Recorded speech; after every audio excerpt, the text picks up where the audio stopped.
आणि तू जन्मानं दलित आहेस म्हणून तुला इतरांना काय वाटेल ते बोलायचा हक्क आहे असं समजतोस? हो हो, नाहीच मी दलित. आज कळलं का तुम्हाला? तुमच्याही तोंडून ऐकायला मिळालं बरं. मी दलित आहे. मी दलित आहे. दलित म्हणूनच जगणार, पण दलितांसाठी जगणार.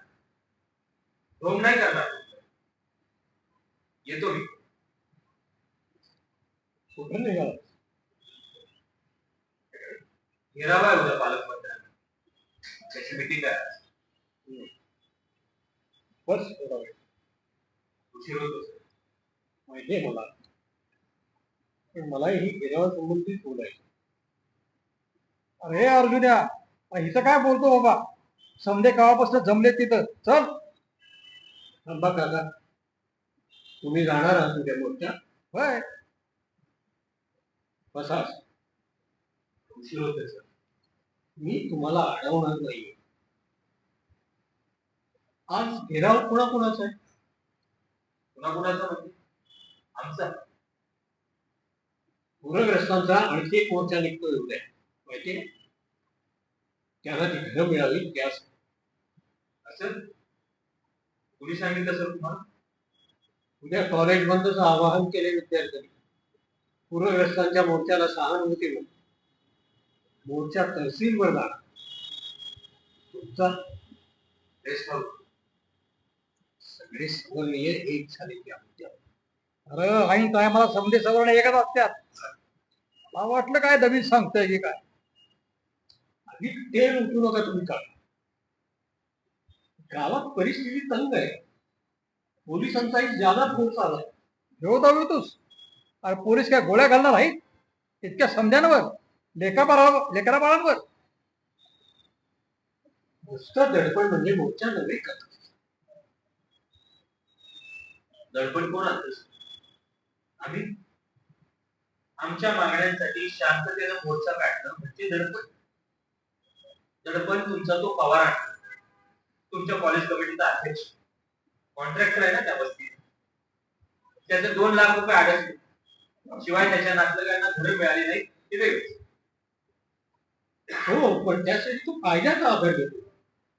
पूरग्रस्तांना समोर करतोय, गावाची सहानुभूती मिळवतोय. शिवाय हे सगळं बाहेर मीही बैघरानं उभं केली, त्यातही पूरग्रस्त आहे. आणि मी कुणाच्या आड येऊन का करू? माझ्या मनात कोणतंच पाप नाही. मी समोर येऊनच मागणार, कारण माझी मागणी न्यायाची. आणि दलितेतर पूरग्रस्तांचं काय? द्यावीत त्यांना, त्यांनाही गरज आहे. पण आता घर कुठे शिल्लक आहे? नवीन बांधून द्यावी. अजून तू कायदा जुमानायला तयार. लोकांच्या सहानुभूतीची पर्वा करायला तयार. पवित्रा म्हणून देखील तू इतर जातींचा विचार करायला तयार. यातून कुठे नेणार आहेस तू सगळ्यांना? संख्येच्या बळावर होते ती न्यायाची लढाई असते. तिथं सुरू होत असते ती झुंडशाही. आणि झुंडशाहीत बळी पडतो तो गरीब माणूस. इतरांचं सोड, पण अधिक काळजीपूर्वक लढावं लागणार आहे ते आपल्याला. हे सत्यवान, अरे कोणाला म्हणतोस? मला म्हणतोस? अरे जेल होईल, आणखी काय होईल? आधी गेलतो की जेलात, आता पुन्हा होऊ दे की जेल. काय घोर हाय. अरे तुझा शागिर्द आहे तो, पण काम लई अक्कल हुशारीनं करायला आहे. त्याची पाठ थोपट दम कहाला देतोस? अरे काय शिकून उपयोग तुवा? काका, तुम्ही मला नेहमी पुस्तकी मानत आहात. हे खरं आहे की मी नाही तुमच्यासारखा कार्यक्रम, पण माझ्या काही प्रश्नांची उत्तर तुम्हीच द्या. महाडच्या सत्याग्रहात 10,000 कार्यकर्ते होते. प्रत्येकाच्या हाती काठी होती. लढण्याचा जोम होता, अंगात हत्तीचं बळ. दगडफेक करणारा सनातनी ब्राह्मणांचा गट केवढा होता? 5-25 लोकांना. मनात आणलं असतं तर अख्खा महाड गाव बेचिराग करून टाकला असता. 5-25 सनातनी त्यांच्या चटणीला पुरले नसते. पण बाबासाहेबांच्या आज्ञेचा अवकाश. डोळ्याचं पातं लवतोय तोच ते घडून गेलं असतं. पण हे असं झालं नाही. 25 मातेपुरीच्या दगडांना बाबासाहेबांनी साधं शिवीनही उत्तर दिलं नाही. का? आपल्या नेत्याच्या रक्षणासाठी दगड खणले कार्य करते. पण एकाही हातानं प्रत्युत्तर दिलं नाही. ते असं का झालं? का वागले बाबासाहेब असं? तो त्यांचा क्षणिक पराभव होता, पण त्यांनी एक अचूक ओळख होती. तरी त्यांच्या संघशक्तीच्या उदयाचा तो क्षण ऐतिहासिक. ब्राह्मणेतरांनी देऊ केलेला मदतीचा हात त्यांनी नाकारला. बाबासाहेबांना संख्याबळ नको होतं म्हणून नाही, पण विचाराला पाठवलं संख्याबळ हवं म्हणून नाकारलं ब्राह्मणेतर. कारण त्यांनी अट घातली होती, ब्राह्मण वगळावे. कायद्याचा पाठिंबा घेत कायदा दुबळा असेल तर लोकांच्या विचार शक्तीला आव्हान देत बाबासाहेब जगले. त्यांचा मुत्सद्दीपणा त्यांनी कधीच सत्तेची खुर्ची मिळावी म्हणून नाही वापरला. चळवळ अधिक बळकट, अधिक गतिमान करण्यासाठी वापरला. अर्जुन, आपण त्या युगपुरुषाचे अन्वयी हे विसरता ठरवलं. थोड्या लाभाचा विचार करणं परवडायचं नाही. अरे, बाबासाहेबच म्हणाले होते, माझ्या या रथाला तुम्ही पुढे नेऊ शकला नाही तरी चालेल, पण निदान मागे नेऊ नका. काय करावं असं वाटते सर?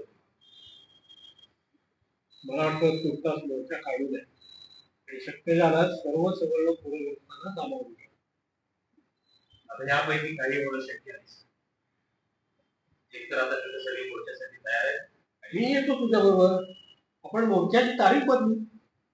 पण तुम्ही म्हणता त्याप्रमाणे प्रति मोर्चा निघणार असल्यास त्यांना कळलं असेल तर खूपच संतापले असेल. अशा वेळी मोर्चा मागं घेणं म्हणजे मित्रपण. कोणाचा? तुझा की त्यांचा? ठीक आहे, मोर्चा घेतला पाहिजे तरी प्रश्न कुठं सुटतो? उलट मोर्चा काढणाऱ्यांना असं वाटेल आम्हाला त्यांची माफी नाही वाटते. पण दोन्ही मोर्चे निघाले तर पुढं काय होईल माहिती?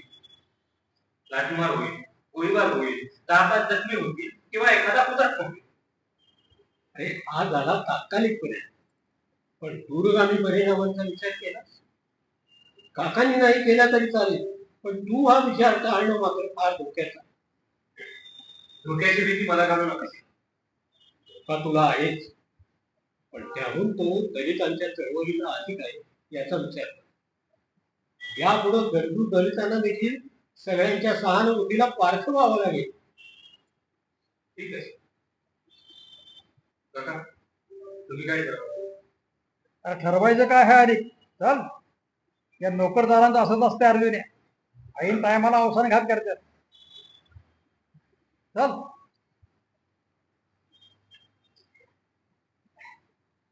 हताश झालास? नाही, उदास उदास जिकडं तिकडं हे असंच चालू. त्याला तुम्ही तरी कसा आवर घालणार? तुम्ही काय राजकारणी थोडेच आहात. तुम्ही तुमचं कर्तव्य केलं, त्याला सांगितलंच समजा. अखेर सगळे निर्णय ज्याचे त्यालाच घ्यावे लागतात.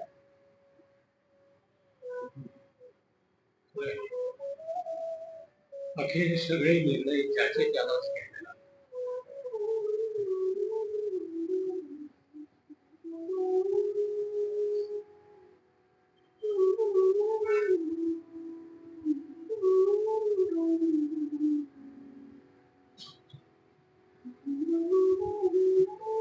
अंक दुसरा, प्रवेश पहिला, स्थळ तेच, दुसरा दिवस. दलितांचा मोर्चा जातो. तेव्हा खिडकीशी उभी मोर्चा बघतो. सतीश प्रवेश करतो. कॉलेजमधून आले, विमानस पुस्तके टेबलावर ठेवतो आणि खुर्चीत बसतो. स्वतःच्याच विचार. हेमा मोर्चा दिसेल असं झाल्यावर ओळखते. सतीशला बघ. हा ग बाई, तुम्ही केव्हा आलात? हा काय, आत्ताच? कॉलेजमध्ये आज काही विशेष? विशेष असं काही नाही विशेष, पण पूरग्रस्तांना पाठिंबा देणारी सवर्णीय मुलं कॉलेज बंद करायला निघाली. त्यांचा नेता कोण होता माहिती? कोण? अरविंद देशमुख दासराव गुरुजींचा भावी जावई. NSSच्या शिबिरात सावकाराकडून अपमानित झालेला, ज्याला सावकारानं दलित समजून फुटका कप दिला होता, तो कसा काय इतका ऍक्टिव्ह झाला?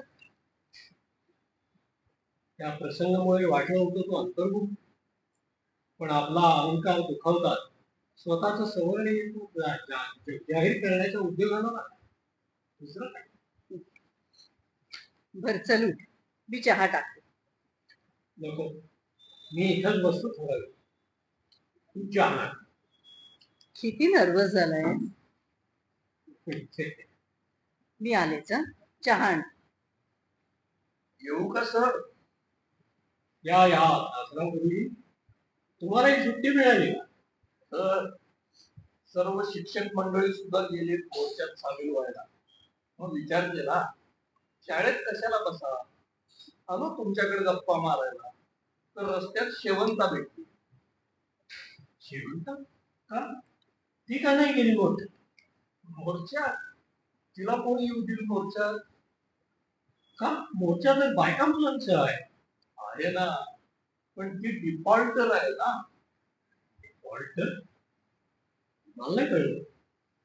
मला तरी कुठं माहिती होतं, तिनंच सांगितलं. काय? मिलिंद नगरातल्या प्रत्येक कुटुंबाकडून घरपट्टी वसूल केली जाते, महिन्याला 25 रुपये. पण गेल्या 2 महिन्यात तिनं मात्र एक पैसाही दिलेला नाही.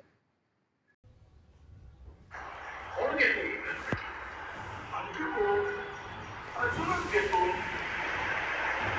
घरपट्टी देतो. आता एवढी घरं मिळून गेली त्याच्या सगळ्यांना, एवढं घरपट्टी घेत असेल तू, त्यात आश्चर्य काय तू काय? आता शेवंता जरी तिच्याजवळ पैसे नसते तर अर्जुन तरी तिला किती दिवस घरात राहू दे? अर्जुन तिला घराबाहेर हटलं नाही. त्याचं नाईकच झाला असेल. तिचं सामान सुमान रस्त्यावर पडलं होतं, घराला कुलूप होतं, सामानाकडे लक्ष द्यायला तिच्या जवळपास कुणीच नव्हतं. म्हणून रस्त्यावर बुजमत होती दिसेल. काकांना सांगायचं म्हणून अर्जुन भयंकर वाटत. विनीतनगर मधल्या लोकांकडून अर्जुन घरपट्टी वसूल करतो. काका काही बोललेच नाही याबद्दल? अहो, काकाला सुद्धा माहिती नसेल यातलं. मी देखील तातडीनं तुमच्या कानावर घालायला, कारण तुमची इमेज जरा वेगळी आहे सर. आणि तुम्हाला अर्धे ब्राह्मणच समजतो सर. म्हणजे विचारी या अर्थात ना. विचार करण्याची पात्रता फक्त ब्राह्मणातच असते काय? या प्रेमाच्या असताय काका म्हणतात तेच. लोक काही जात विसरत नाही. लोकांचं काय असतं सर, तुम्ही कितीही निरपेक्षपणे वागा, पण त्यांच्या बोलण्यातून काही गोष्टी जात असतात. आता काका गेलेत ना मोर्चात, तर लोक काय म्हणतायत? गोडगाडे सरांची धूस असली पाहिजे त्याला. ते नोकरी करतात, शिवाय पवार साहेब अध्यक्ष आहेत त्या कॉलेज कमिटीची. वाटतं लोकांना नाही मित्रात नाही हो, पण काकांनी तर तुमचं ऐकलं पाहिजे ना. काय ऐकलं पाहिजे? हे RBIचे जुने कार्यकर्ते. मी कधीच कुठल्या राजकीय पक्षात होतो. विक्रांत पॉलिटिकल पार्टी झाली त्या दिवशी राजीनामा दिला मी त्या संघटनेने. काकांना त्यांचं स्वतःचं मत असू शकतं. हो, पण लोकांना कुठं माहित असतो एवढा तपशील? तुम्हाला तर माहिती आहे ना, मग तुमचं मत सांगा. आमचं काय हे मत आहे? आम्ही तुमच्या वेळी अभ्यासून थोडेच आहोत. यासाठी अभ्यास काय करायचं गुरुजी? वर्तमानपत्र वाचली तरी समजतं. 2 सख्खे भाऊ वेगवेगळ्या पक्षात आहेत. किती सांगू उदाहरण?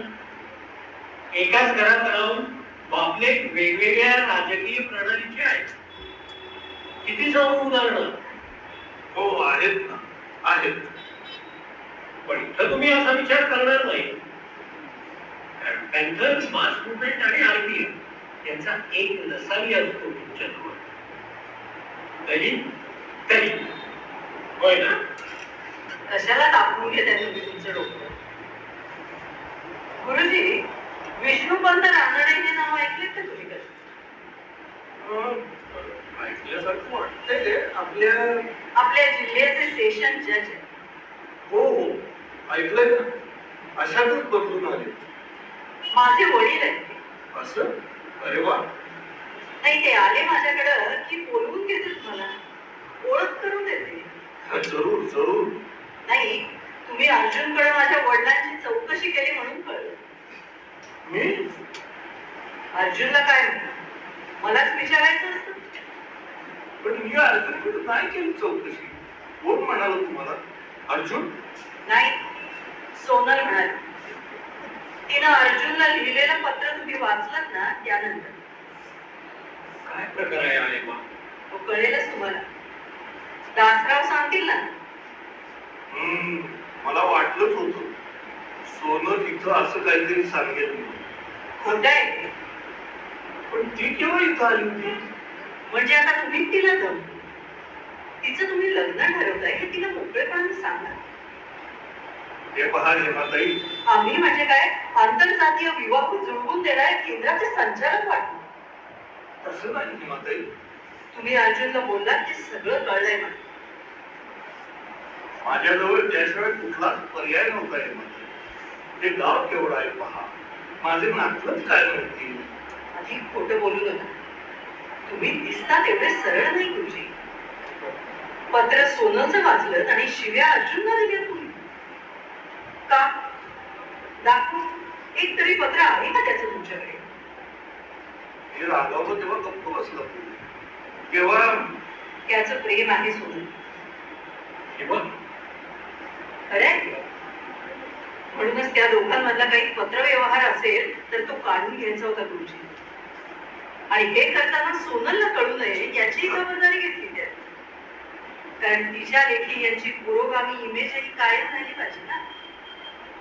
स्वतःचा स्वार्थ, स्वतःची प्रतिष्ठा, स्वतःचा मतलबीपणा कसा जपावा ते तुम्हाला कळतं, पद्धतशीरपणे कळतं. येतो मी सर. हेमाताई सध्या फार रागात आहे. मी जे काय बोललो आणि बोललोच नाही असं काही बाई त्या अर्जुनने सांगितलं असावं. आणि हे पहा, सोनल सज्ञा नाही हे लक्षात ठेवा. तशी वेळ बहुधा येणार नाही हेमाताई. येतो मी. किती संपली होती. मध्ये अडवायची मलाही हिंमत झाली नाही. काय झालं काय? काय नाही. मलाही सांगायचं. अरे अर्जुनला बोलवून गुरुजींनी त्याच्या जातीचं तर उल्लेख केलाच, पण कोण कुठून बाई आणली काय बोलव्या त्यानं आणि इथे येऊन सांगतो की बामण आहे. असं माझ्याबद्दलही बोलला हा दिवस. नेहमी घरी येतो, गोड बोलतो आणि डोक्यात इतकी घाण. बरं, पुन्हा शिक्षक, स्वातंत्र्य सैनिक. शांत विवा. बरोबर कोण बोलणाऱ्या माणसाचा अंतरंग सहज करतो. आपण त्याचे हिताळा म्हणजे तळातला गाळ असं बोलत. काकांची दरा निघालीच. त्यांना वाटतंय त्यांच्या जातीच्या पोरीचं नुकसान करण्यासाठीच मी या जगात आली. काका जुन्या वडिलांचे आहे, समजून घेतो. जे बोलायचं ते पाठीमागे बोलणार नाही. सोनलला वाटतं मी आधार द्यावा नाही, कारण मी आंतरजातीय विवाह केलाय. आणि अर्जुन एवढा घनदारात वावरणारा बोलला, पण संतापाच्या घरात हाड बोलला. महाराज म्हटलं तर ती शिवी ठरते आणि बामण म्हटलं तर तो काय माझा गौरव होतो. जात म्हणून लग्न केले समजून. ती शिवीच आहे माझ्यासाठी, माझी विटंबना करणार. जो तो आपापल्या जातीच्या क्रूर नद्यांनी ओरबडतो मला, कधी सावधपणे तर कधी बेसावधपणे. हे तू कोणताही असेल, पण प्रत्येक घाम एक एक जखम करतो मला. पण आहे कुणाला त्याची पर्वा? वाटतंय कुणाला आपली चूक झाली असं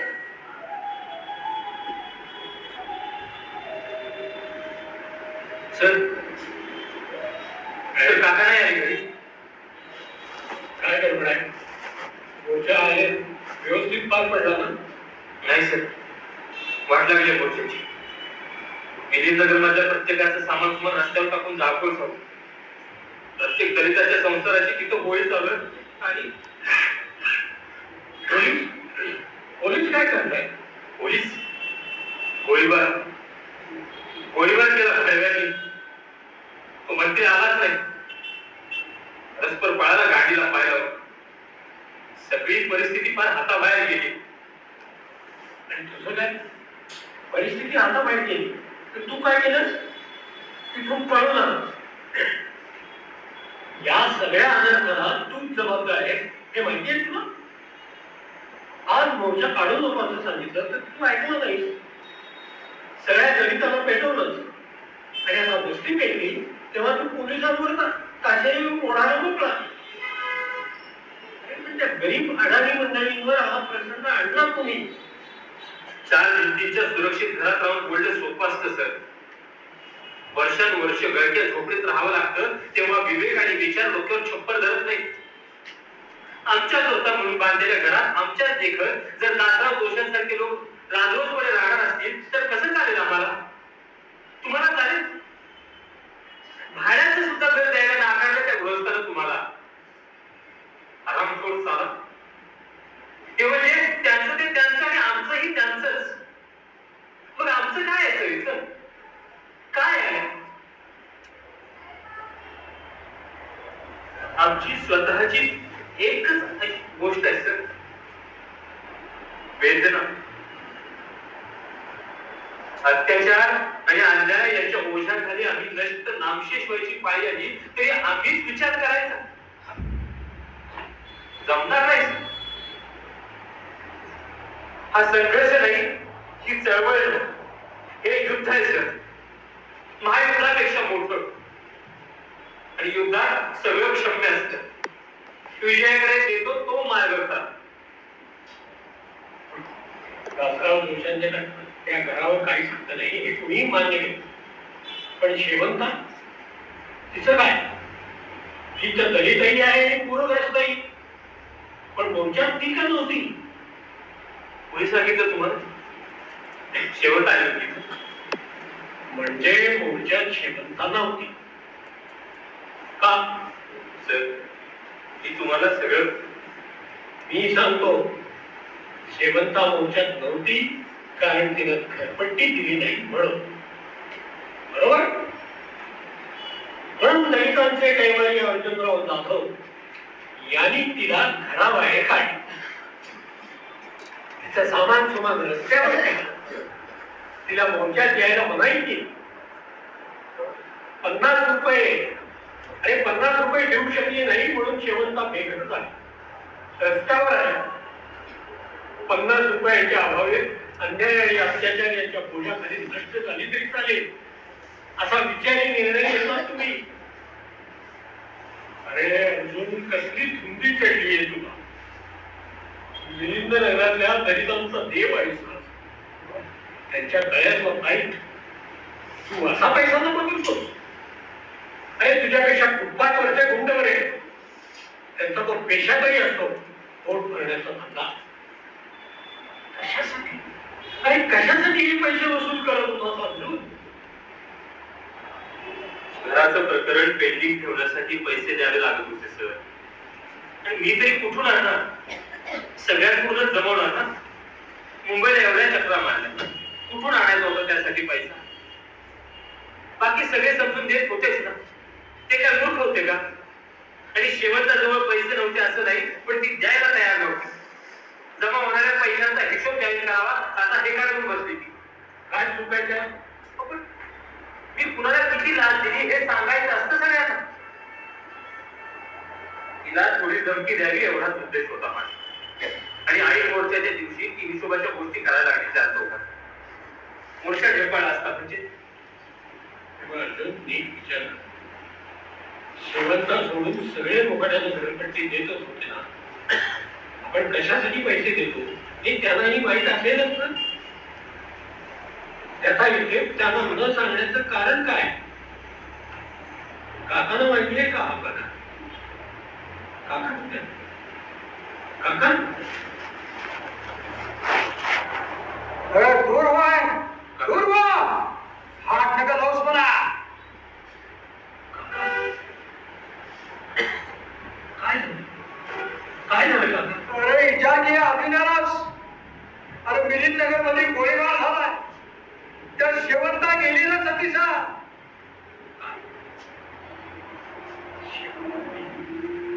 अरे तिला घराबाहेर काढली आहे. 50 रुपये, 50 रुपयाकरता. अरे जीव घेतला ना तिचा. राट होती, शिकून सोडून स्वतःच्या पायावर उभी राहिलेली ती. पण मारली. काका शांत व्हा. काका शांत व्हा.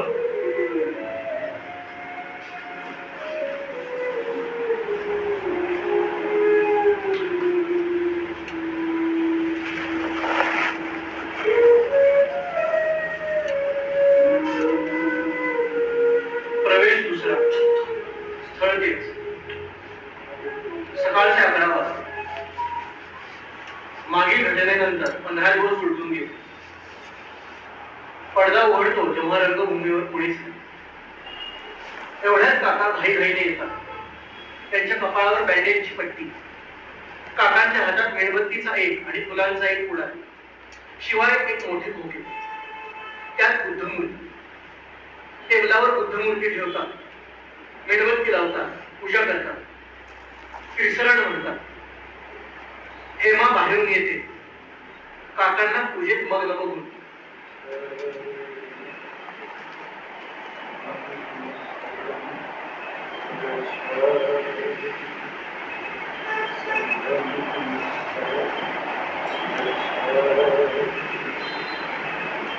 सुंदर, फार सुंदर आहे.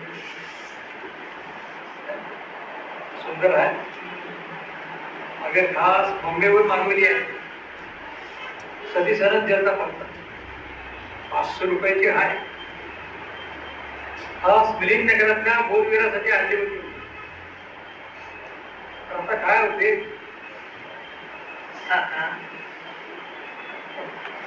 पुन्हा काय उमेद हरलो नाही. सुनबाई आपला सतीसा हाऊसिंग सोसायटी काढणार आहे ना बघ. की भगवान बुद्धाची मूर्ती तिथं बसवू आपण. काका जी कोण आहे बा? गुरुजी जय भीम. नमस्कार. या गुरुजी असा. नाही बसत नाही. मिलिंद नगरात निघालो होतो. आज कार्यक्रम आहे ना मिलिंद नगरात. म्हटलं तुम्ही आहात का पाहावं. तुमच्या सोबत जाता येईल. मिलिंद नगर आता कुठं आहे मिलिंद नगर? तुम्ही गेलाच नाही कशात तिथं. सगळी पडझड दुरुस्त केली, रंगरंगोटी केली. कोण केली? सरकारनं. आणि कोण करणार? वस्ती चालली कोण? आता ते कुठं सांगता येतं का आता. 25 आरोपी आहेत. खटला सुरू आहे सेशन कोर्टात. कोण आहे ते आरोपी? पालकमंत्र्याचं नातेवाईकच की. हा तो असं म्हणायला हरकत नाही. मिलिंद नगर का आला म्हणता मग?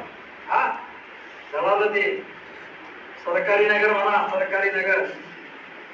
प्रत्येक कुटुंबाला भांडी कुंडी कपडे लागते आणि वर 500 रुपये सानुग्रह अनुदान देणार आहेत म्हटले. या म्हणून पालकमंत्र्यांच्या हस्ते. आता येईलच किती सभा यायला काय झालं. मग काला घडलं असतं रामायण. अर्जुन कुठं आहे? हा काय खाऊ. त्यानं वरपर्यंत जाऊन प्रयत्न केला पाहिजे. याला असं तुम्हाला माहित नाही. त्याला जरा आणखी वर नाही म्हणून जमलं तर. आणि म्हणून शेवटचा परामान वापस इथं गेली दिवानिशी. काका, ही अरे दासराव गुरुजी, तुम्ही केव्हा आलात? आत्ताच काही विशेष? कार्यक्रमाला निघालो होतो मिलिंद नगरमध्ये. काका तर काही येणार नाही. सोबत झाले असतील. आज भाषण आहे वाटतं तुमचं. आहे. आता गावातला जुना माणूस म्हणून बोलतात कधी कधी मला. तेव्हा ताई पुढच्या आठवड्यात कोर्ट इथं येणार आहे म्हणे स्पॉट इन्स्पेक्शन साठी. असेल. कोर्ट म्हणजे स्वतः रानडे साहेब येणार असल्याचं कळलं. तुम्ही माझं म्हणावं होतात ना, माझा परिचय करून देते म्हणून. मला निरोप मिळाला तर अवश्य येईल. कोर्टाच्या कामासाठी येणार असतील तर बाबा माझ्याकडे येणार. रेस्ट हाऊस वरून ते परस्परच जा. असं का? तुम्हाला भेटायचं असेल तर रेस्ट हाऊस वर भेटा. ठीक आहे. अरविंद देशमुख आरोपी आहेत का? नाही नाही नाही, म्हणजे त्या कसल्या कुठल्या अर्थानं मला रानडे साहेबांना भेटायचं नाही मध्ये. मी आपला सहज भेटणार होतो. येतो मी. चला का हा धोरणी माणूस आहे. पोटातलं पाणी आणू देत नाही. दासराव ना सामान आहे.